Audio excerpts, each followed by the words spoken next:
بسم اللہ الرحمن الرحیم۔ حریص آدمی۔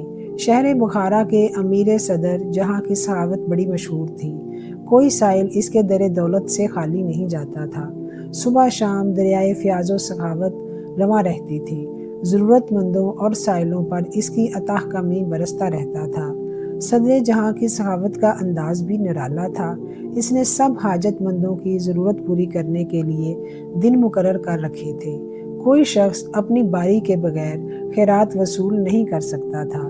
ایک دن بیواؤں کے لیے تھا، دوسرا دن مصیبت زدوں کے لیے مقرر تھا اور تیسرا دن مفلس فقیروں کے لیے، چوتھا دن محتاج ملاؤں کے لیے، پانچواں دن مسکینوں کے لیے، چھٹا یتیم بچوں کے لیے، ساتواں دن قیدیوں کے لیے، آٹھواں نواں دن مسافروں کے لیے اور 10واں دن غلاموں کے لیے مقرر تھا۔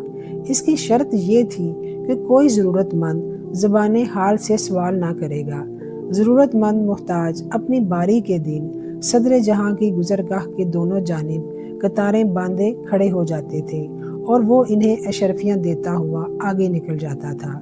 جو کوئی بے صبرا اتفاق سے سوال کر دیتا، اس جرم میں صدر جہاں اسے کچھ نہ دیتا تھا۔ ایک دن کسی سائل نے کہا، کئی روز سے بھوکا ہوں، میری طرف نظر عنایت فرمائیں۔ لوگوں نے ہر چند اس آدمی کو روکا اور سمجھایا کہ ایسا نہ کرو۔ وہ اپنی ضد پر اڑا رہا اور برابر صدا لگاتا رہا۔ صدر جہاں جب قریب آئے، اسے مخاطب ہو کر کہا، تو بڑا بے شرم اور بے حیا ہے۔ وہ آدمی صاحب نظر تھا۔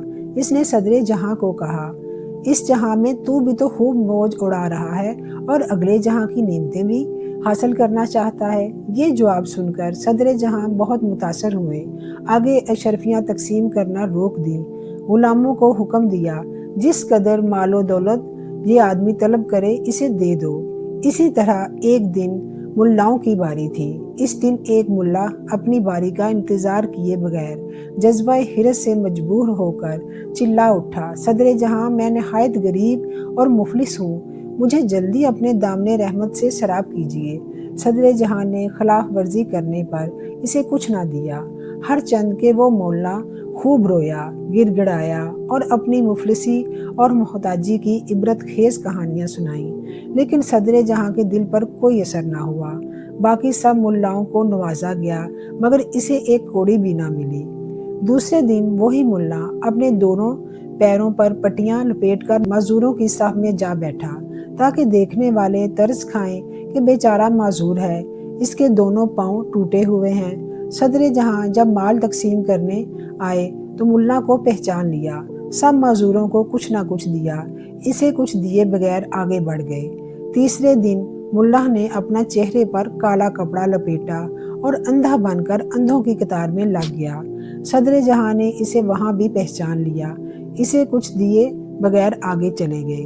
اس میں ناکامی کے بعد ملا نے عورتوں کی طرح سر پر چادر ڈال لی اور بیواؤں کے درمیان جا کر بیٹھ گیا، گردن جھکا لی، جھولی پھیلا کر دونوں ہاتھ چادر میں چھپا لیے۔ یہ رنگ ڈھنگ دیکھ کر صدر جہاں نے ایک ہی نظر میں پہچان لیا۔ اس نے سب بیواؤں کو اشرفیاں دی لیکن اس بیوہ کے قریب سے گزر گیا۔ جب یہ وار بھی خالی گیا تو ملا کے دل میں غم و غصے کی آگ بھڑک اٹھی۔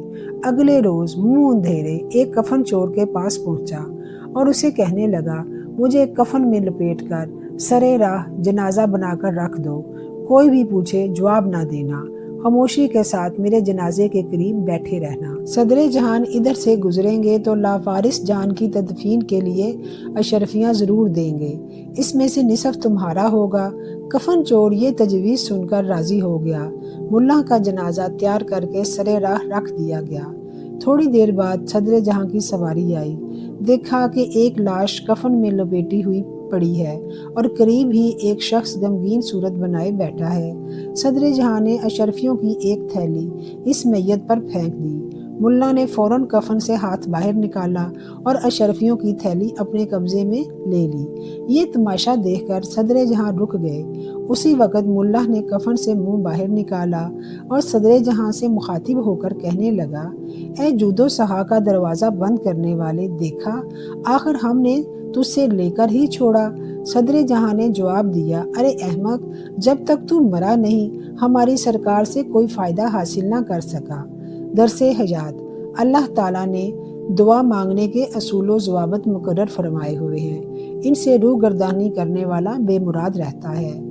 جو انسان خود کو غلط کاموں میں مصروف رکھے اور پھر دعا کی قبولیت کا شکوہ کرے، وہ اصل مسئلے کو نظر انداز کر رہا ہوتا ہے۔ دعا صرف الفاظ کا مجموعہ نہیں، بلکہ اللہ کے سامنے جھکنے کا نام ہے۔